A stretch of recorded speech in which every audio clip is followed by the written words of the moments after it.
And thanks for being with us tonight, everyone. I'm John Huddleston. In the matter of an hour and a half, 3 accidents killed 4 people and sent 4 to the hospital. It is a tragic story that we have followed all night.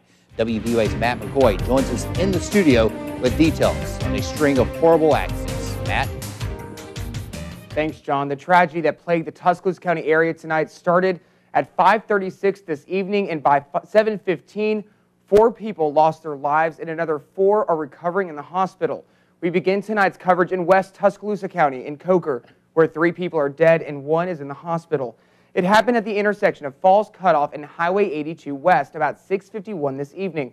According to officials on the scene, a truck carrying 3 passengers ran a stop sign. That's when police say a truck traveling on Highway 82 hit the smaller truck. According to the chief of the Coker Volunteer Fire Department, when they arrived on the scene, the smaller pickup truck with the 3 passengers were on fire. Tuscaloosa County Sheriff's Department, the Coker Volunteer Fire Department, Northport Police Department, Northport Fire Department, and the Tuscaloosa Fire and Rescue all responded to the scene. According to Northport Mayor Bobby Herndon, the Alabama Department of Transportation is investigating whether tonight's accident may have caused damage to the Sam Sutton Bridge. Once they get within sight of the accident, there are multiple police cars rerouting traffic. So just follow the signals, and you will come around and come back onto 82. According to EMS Chief Travis Parker with the Tuscaloosa Fire and Rescue, 1 man is dead in South Tuscaloosa County after Parker says a deer ran in front of his motorcycle, killing the driver. According to Parker, it happened around 7:15 this evening near the Big Sandy Texaco on Highway 69 South. That's near Kings Loop Road. No word on the identity of the driver of the motorcycle.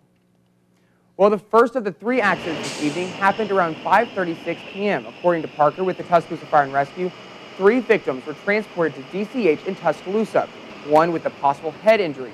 According to Officer Brent Blankley with the Tuscaloosa Police Department, none of the injuries were considered life-threatening. According to Parker, all 3 of tonight's accidents are being investigated by the Alabama State Troopers. Of course, we'll bring you updates as they become available to us.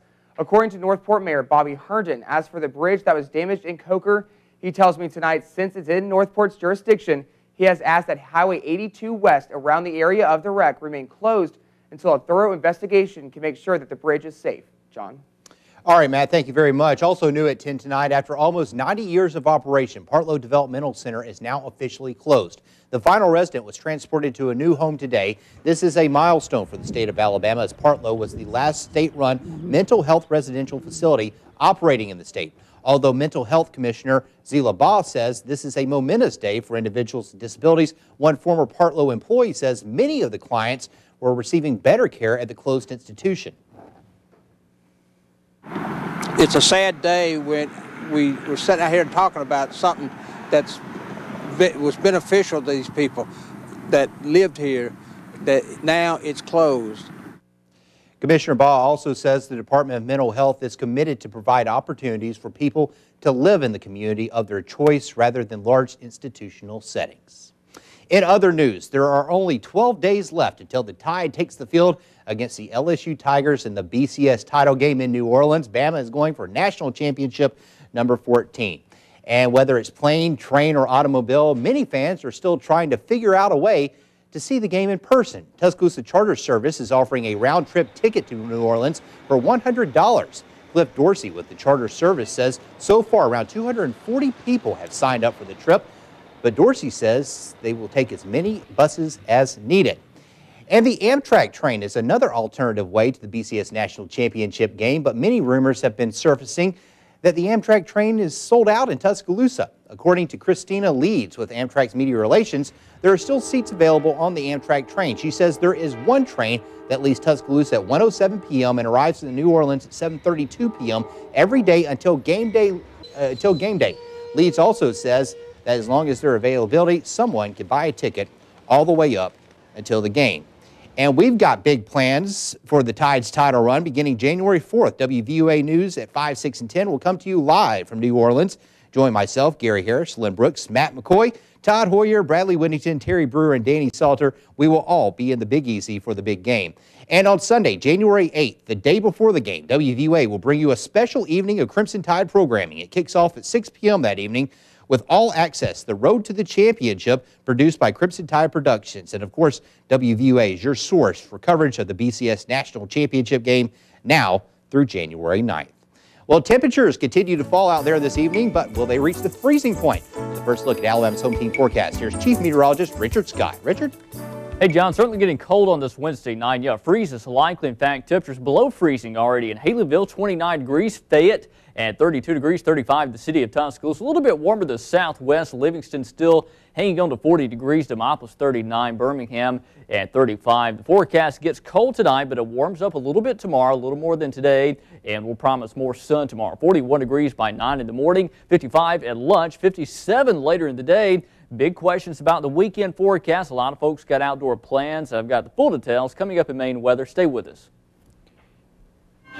In tonight's Home Team Crime Watch, Tuscaloosa police need your help catching a robbery suspect. Now, according to Sergeant Brent Blakeney, it happened around 11 o'clock Tuesday morning at the Dollar General store on Highway 82. Blakeney says the suspect came into the store without any shoes on. The cashier told the police the suspect then came up to the register with a pair of shoes and asked to pay for them, but then pulled out a knife and demanded money. Now, here's a picture of the suspect that Tuscaloosa police are looking for. Authorities say the suspect left the scene in a white pickup truck, possibly an older model Ford F-150. The employee that was involved in the robbery says she was shaken up. He had a tattoo of a tribal band right here and a tattoo on his arm right here. He was maybe 6'1", maybe 120 pounds soaking wet. And Alabama Credit Union has announced a $5,000 reward that leads to the arrest of people wanted in connection with the robbery there. As we have reported, it happened last Thursday around 5 p.m. at the Alabama Credit Union on North McFarland Boulevard. Police say two black men entered the bank with handguns and demanded money. After receiving the money, the suspects fled the scene on foot. If you have any information, you can call Tuscaloosa County Crime Stoppers at 205-752-STOP. Also on your Crime Watch tonight, your piece of information could be the missing link investigators need to catch a suspect. Here's this week's Tuscaloosa County's Most Wanted. Hello, my name is Ted Sexton, the Sheriff of Tuscaloosa County. Thanks to your help, 2 more captures in this week's Tuscaloosa County Most Wanted. Levante Tyrone Jones was arrested on a charge of robbery in the first degree, captured 341. William Tabbs Mitchell was arrested on 2 counts of robbery 1 and 1 count of burglary in the third degree. He's captured 342. Now we need your help this week in finding more of Tuscaloosa County's Most Wanted.